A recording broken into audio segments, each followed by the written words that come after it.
Hi there, welcome to HOT Mum. So lovely to connect. I'm actually at work and I have a few minutes before my next child arrives. So I thought I would quickly, I've promised a few of you, I would do a talk on fussy dressing, or children who struggle with getting dressed in the morning, who don't like to wear long sleeves on a cold day, don't like to wear socks or shoes, get irritated by seams or maybe the labels in their clothing. So I'm just going to briefly describe to you why that happens, explain why that happens, and then give you some strategies that might help. So our aversion to clothing or things that we wear is generally as a result of our touch or our tactile sensory system. Now, our tactile sensory system, that's our touch. The receptor is our skin. The receptors are all in the layers of our skin. We process things in two ways. There are two different touch systems actually at play. The first one is a very regulating one, and that's our deep pressure touch. And the second one is a very arousing or alerting one, and that's our light touch. And they're different receptors. So in our layers of our skins, in our skin layer, you have your deep receptors down the bottom, and they only pick up like firm, deep touch. And then you've got your light receptors, light touch receptors in the top, and they pick up tickly touch, that spider crawling up your back, that little mosquito landing on you. They pick up these things. So it's very arousing and alerting because we need to know for safety where we are and what's touching us and what's coming into contact with our skin. And that's our light touch. So our deep pressure touch, so that first system I was telling you about, is a very regulating, calming system.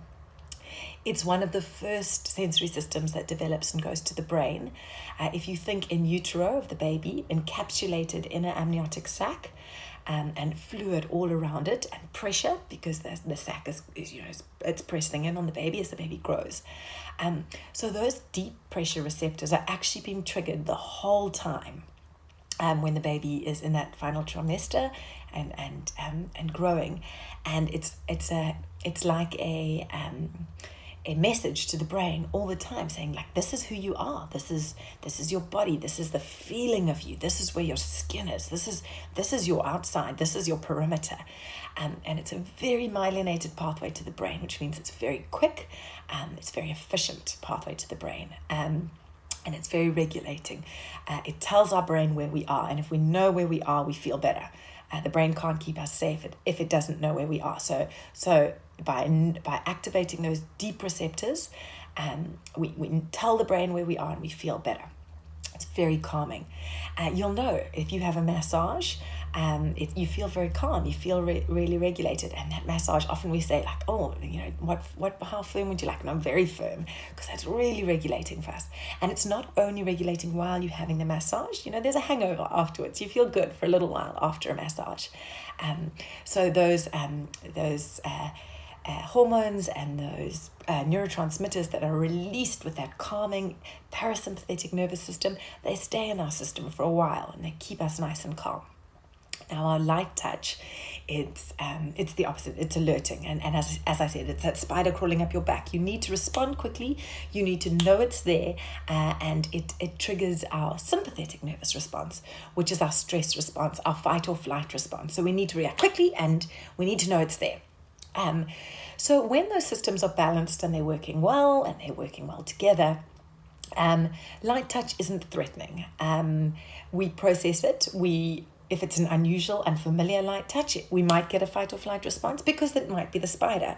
But if it's a familiar response, our brain should have habituated to it, and we should know, okay, cool, it's just my clothing, it's just the label, it's a bit irritating, but I know it's there and it's okay and it's the label, and I'm not going to panic. The problem is that if those systems are not well developed and efficient and running smoothly, then what happens is every time our label scratches us, we actually get triggered and go into that fight or flight response. Now, with our sensory systems, so your nervous system, your pathways go from your receptor. So our receptors are skin all over our body with our touch system. So it goes from the receptor, it goes through your body to your brainstem, up to your thalamus, and then it gets distributed around your brain where it needs to go. And at your thalamus, which is part of your limbic system, What also happens is it sends a message to something called your amygdala. Now, your amygdala is your seat of fear, anxiety, anger, aggression, and emotion. So it holds feeling, emotional feeling. And what happens is when your thalamus distributes your sensory the message that's come from your receptors all around your brain, it sends a little tag to the amygdala, and the amygdala tags it and says, oh, this is a threat, or oh, this is not a threat, or forgets about it, or tags it as a threat. So what happens is, if a child puts a top on and it's got a label that irritates them and scratches them, it gets registered as a threat. And that little amygdala makes a tag. And then what happens is, next time when they put the top on, they don't even have to really be triggered, because they know, hey, this was a threat last time. So it triggers that fight or flight response without it even needing to be that bad. And soon they start wanting to avoid putting any tops on, because they know anytime they put a long top on, or a long top that's long sleeved and they're used to short sleeve, is more scratchy, or something with a zip, they know that it made them feel that stress response. So they get kicked into that stress response before actually even needing the stimuli that puts them there. So what you end up happening is the system of a habituated emotional response to dressing. And that's where you have a child who's completely resistant in the morning, and it's a fight every time you have to get dressed. Now, the problem is that if you force a child to get dressed, all you're going to do is exacerbate that emotional response. But what do we do then? Because our children need to get dressed. So the first thing you do is you simplify the wardrobe. So if they're shoes they don't like, don't make them wear them. Find shoes that are comfortable. If they're labels, take them out. If they are unhappy with certain fabrics, if a wool is itching them, don't make them wear those clothes. So simplify the wardrobes. What you often find happening is younger children don't have the problem because their clothes are simpler. And as they get older and they have to wear school uniforms, or they have to wear tights, or they have to wear coats because they're going out, you start getting this resistance. And it's often because the clothes are more complicated. So if your child has a choice at school, go for the simpler option in terms of uniform. Or if you're buying clothes for your child, choose comfort over designer or trend, or looking sophisticated. And that's a really important thing. The next thing that you can do is try to activate that deep pressure touch pathway and get that hangover of those neurotransmitters that make us feel calm before a child has to dress. And if you do this enough, what starts happening is the child can rewire the system so they're not getting that habituated emotional response anymore.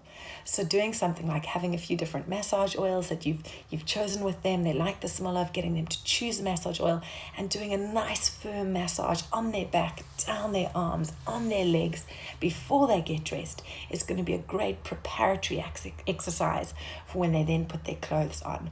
And they'll have the hangover of the deep pressure touch, so it won't be threatening for them to put the light touch on, and you can start breaking that cycle of that habituated emotional response. If your child doesn't like massage, you can do it in all sorts of play. You can play wrestle, you can do massive bear hugs, you can wrap them up in a towel and tell them to squeeze out. You can get a big therapy ball, get them to lie on the floor and roll the ball over them. So you're really just getting lots of deep pressure before you start taking on the light pressure touch. So I hope that helps. It's just 2 little strategies there, but it really is about making things easier for your child. The third thing I would say is just give your child control. Let them choose their clothes. Let them put their clothes on in their time.